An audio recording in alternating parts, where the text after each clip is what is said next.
TF2 has always had a small team, right from the start of its production. People have been saying TF2 has been dead or dying since 2014 from what I can remember, and since then there have been fewer and fewer updates. On the 20th of November 2019, Valve News Network uploaded a video essentially saying that TF2 is on pause. It has no more development for the foreseeable future, and most people took that as, we're never going to get a TF2 update ever again.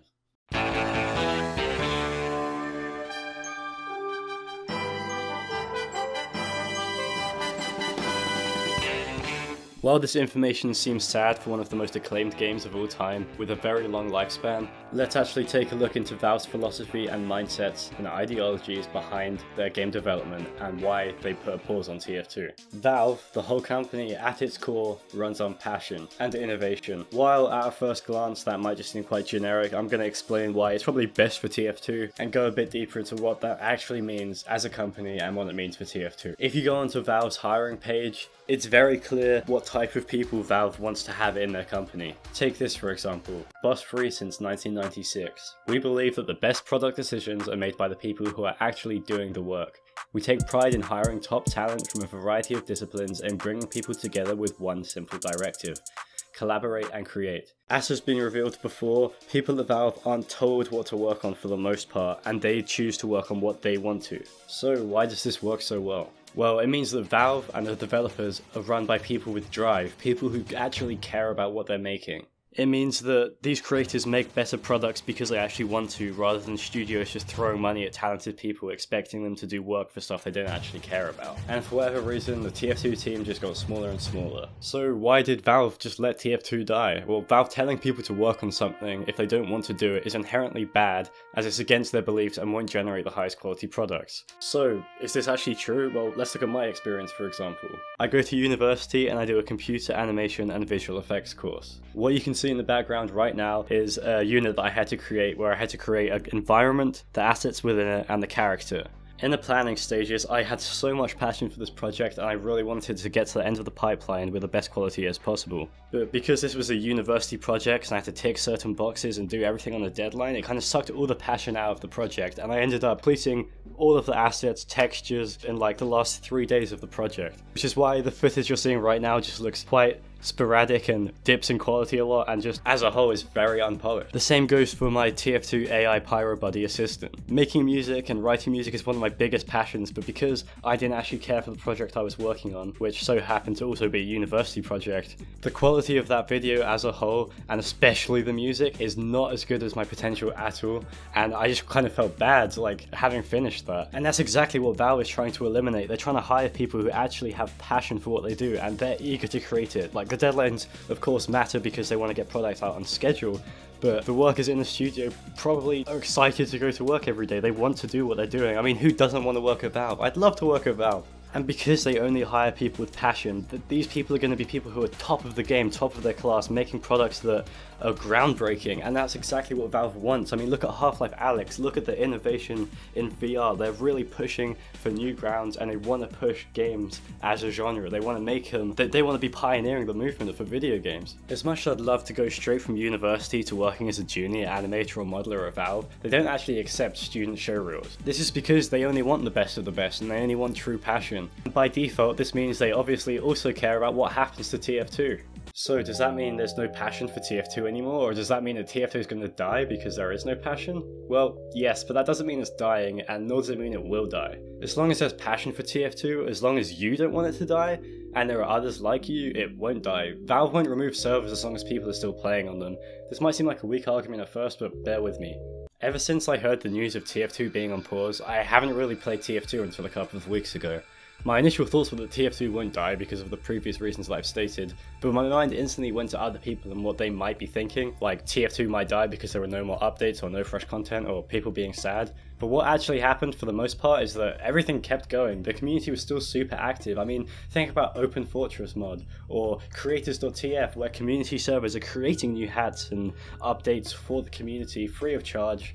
You just go onto their server and it's basically just fresh TF2 updates run by the community for the community. Look at Shorken Days Team Fabulous 2 Reanimated, where dozens of creators who have passion for TF2 are working together as a community to create this project, and also raising money for leukemia, Can't deny that even though TF2 in my opinion hasn't had any real updates that weren't just cosmetic cases or contracts, which in my opinion are just kind of lazy content, that the TF2 community is very much alive.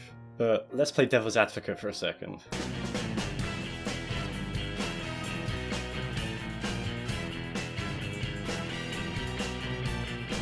Sometimes, when I'm feeling particularly egotistical or arguably insecure, I think about what the average person would see when they're on my channel, especially someone I know in real life discovering it, or just an average simpleton. I think about how people would see my thumbnails or even watch my videos and just think that I'm just this super entitled kid making videos which are overdramatic about some dead old video game no one really cares about anymore, and that I just have a self-inflated sense of importance because of it. In reality, or at least my reality, that's not what I see. But what do I see?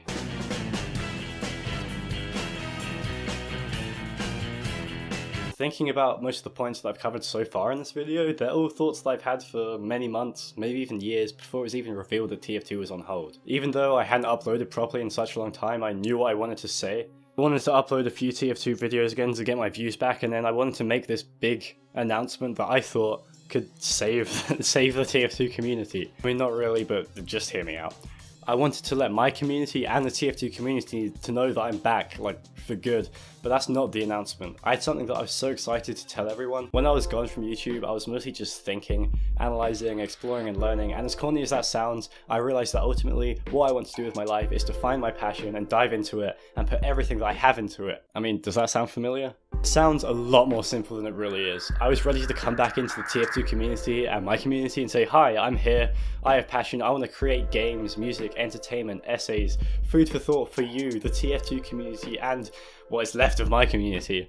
I was going to get the community's passion for TF2, my passion for creating anything as long as I have passion for it, and use this weird Frankenstein of a channel as a platform to make sure the TF2 community, my community, and the love for TF2 that we have collectively wouldn't die. I also wanted to completely renovate the quality of content on my channel, as I found I'd never really created content, YouTube or otherwise, that I feel is the best I could do. I was prepared and excited to start making new communities, to create a game as a spiritual successor to TF2 with mechanics, art direction, attributes that you and the TF2 community would like, or create extra attributes to the game that might make the game more fresh while creating a project for a passionate community to work on. But I realised I had entirely missed one of the points that I was trying to make. Baba Bowie, Baba Bowie, Baba Bowie. My channel wasn't originally a TF2 channel. I made loads of different content. My passion was for creating content as a whole, not just TF2. TF2 was a game I found super fun and had done for years, and my audience seemed to respond really well to it. In coming back to YouTube, I wanted to throw myself back into it, putting all this common passion back into my channel and therefore TF2. But in reality, I think I was just scared to admit that even though I love TF2, TF2 content is not what I want to throw my whole life into. The projects I spoke about earlier turned out so badly compared to my vision because the passion was just sucked out of it.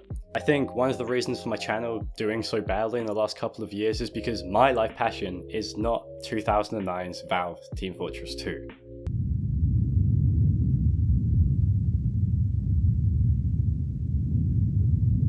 TF2 is not dying, and neither am I. TF2 on hold does not mean it's over as long as you keep it that way.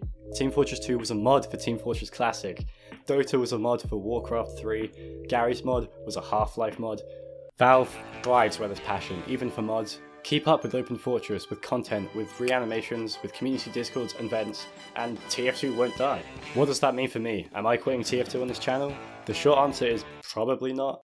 I'm going to keep making content that I'm passionate about, like this video for example, and I want this content to be the best it can be, not drawn back and sucked of all its satisfaction. The content on this channel won't take a 180. The videos will be like this one and like other videos you, Oris TV viewers, liked. My life passion might not be about a video game, but it is creating content, entertainment and art that I love for people who enjoy or support it. There will be TF2 videos. Some future TF2 video projects to be coming up on this channel include TF2 PYRO Remastered, TF2 Scout Model 10 hours, 10 minutes, 10 seconds, how to get better at video games without playing them, Team Depression 2, and like so many more. After these videos, I'm not sure how much TF2 content there will be on this channel. I have dozens of ideas for TF2 videos that I think would actually bang, but a few that I'm completely passionate about. One thing though is that I'll always be making content for you. What's left of my community is not the exact same community as the TF2 community. I'll be producing the best content I can that I'm passionate about and aimed at you. And if you want to see more content like this, but not necessarily strictly about TF2, please like and subscribe.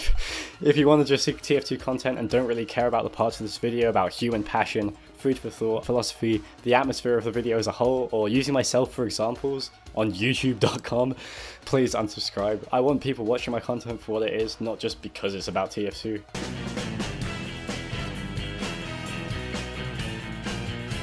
So no, I don't think TF2 will die anytime soon, at least that's my prediction, and it clearly isn't dead right now. My channel might die soon, and you might consider it dead right now, but no matter what, I'm gonna start doing what I actually love doing. If after watching this video and my previous video, why the TF2 YouTubers left, and you're still angry, bitter, or upset, here are some TF2 creators that can be considered small, new wave, or who I recommend greatly. Obviously there are so many to list, but OKFellow, Shork, and Whammo are amazing TF2 content creators. I met OKFellow in like 2016, and his content has always been amazing and has not got as many views as they should do. Like, it baffles me that he is not one of the biggest TF2 YouTubers, and I'm not just saying that. His videos are so funny, definitely the funniest TF2 videos I've seen in years.